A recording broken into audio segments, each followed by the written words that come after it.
எங்க வாவரே கிடையாதுங்கிற அப்புறங்க வாவர் மசூதி எரிமேலியில் உள்ளது வாவர் என்று சொல்லக்கூடிய முஸ்லிமை புதைத்த ஒரு சமாதி.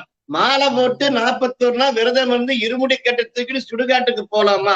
ஐயப்பன் கதை நடந்து 5000 வருஷங்களுக்கு முன்னாடி. ஏன்னா இந்த பந்தளத்திலிருந்து இந்த மகர ஜோதிக்காகட்டும் மண்டல வழக்கு பூஜைக்காகட்டும் இந்த ஆபரணங்கள் கொண்டு வருவாங்கல்ல, அந்த ஆபரணங்களுடைய வயசு, அந்த தங்கத்துடைய வயசு 5000 ஆண்டுகளுக்கு முன்பாக. அப்போ இஸ்லாம் என்ற ஒரு மதம் தோன்றி 1400 சில்லற வருஷம் ஆச்சு. எப்படி ஐயப்பனுக்கும் பாபரும் ஃப்ரெண்டா இருக்க முடியும்?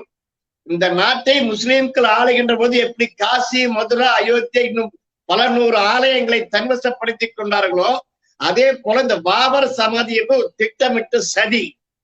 ஐயப்ப பக்தர்கள் தயவு செய்து பாபர் சமாதிக்கு போக கூடாது.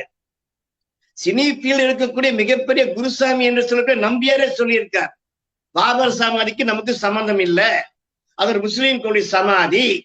அவர் நல்ல மாட்டுக்கறி பிரியாணி தின்னு மட்டும் அங்க உட்கார்ந்து இருப்பான். நம்ம 41 நாள் விரதம் இருந்துட்டு ஐயப்பா ஐயப்பன் சொல்லி அங்க போலாமா? அவன் தெளிவா இருக்கா, லா இலாஹா இல்லல்லா அப்படின்ட்டு. நம்மள என்ன சொல்றாங்க, லா இலாஹா இல்லல்லா ஐயப்பன் பாபர், ஐயப்பன் நண்பன் பாபர்களும் பாட்டு பண்ணிட்டு இருக்காங்க. இந்துக்களுடைய அறியாமை இது. ஒவ்வொரு குருசாமிகளுமே தங்க சிஷ்யப்பளோட மாலை போடுவதே சொல்லி மாலை போட வைக்கணும். இல்ல பாபர் சமாதிக்கு நமக்கு சம்பந்தம் இல்லை. இந்த பாபர் சமாதி தானே தர்மசாஸ்தா கோயிலுக்கு போறாங்க. இந்த தர்மசாஸ்தா கோயில் இனி அப்படியே தான் இருக்குது. ஆனா இந்த பாபர் மசூதிங்கிறது அப்படியே வளர்ந்து வளர்ந்து வளர்ந்து என்ன மக்கள் கூட காசை கூட கொட்டுறாங்க அப்படியே. எனவே பாபர் சமாதிக்கு ஐயப்பன்மார்கள் போறது 100க்கு 100 தவறு.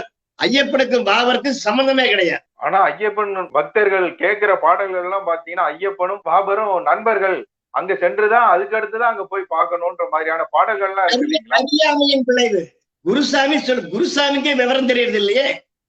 ஒரு 108 சரணம் போற குருசாமி இருக்காங்க. இன்னைக்கு ஐயப்பனுடைய வரலாறு தெரியுமா, கதை தெரியுமா, ஐயப்பன் கோயில் என்ன நடக்குதுன்னா குருசாமிகளுக்கு தெரியுமா? எல்லாம் காசு. இன்னைக்கு ஐயப்பனை வச்சுக்கிட்டு பல 100 குருசாமிகளை புலப்பட நடத்திட்டு இருக்காங்க.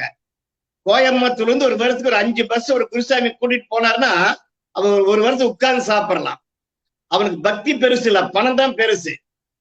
எனவே ஐயப்பனுக்கும் பாபருக்கும் சம்பந்தம் கிடையாது. பாபர் சமாதிக்கு போகட்டும், ஐயப்பன் கோவிச்சுக்க மாட்டான், போனாத்தான் கோவிச்சுக்குவான்.